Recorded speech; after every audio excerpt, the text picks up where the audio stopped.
Hi, Gabby. I'm sorry you're still having issues with this. Whenever you open up the website, this is what it should look like.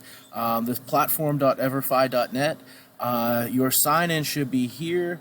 Sometimes the sign in and the register are flipped, and you have to click already have an account sign in. Sometimes those two are flip flopped.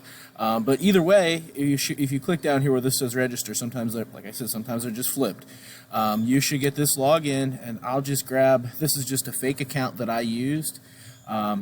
Email, password, and then we're signing in, and it should just work. And this ASME Inspire is what you should be working on.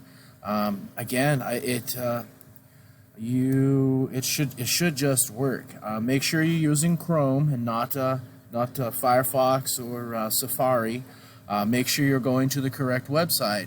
The website is platform.everfi.net, and if you go to just everfi.com, it will not work. Anyways, give that a shot. Let me know.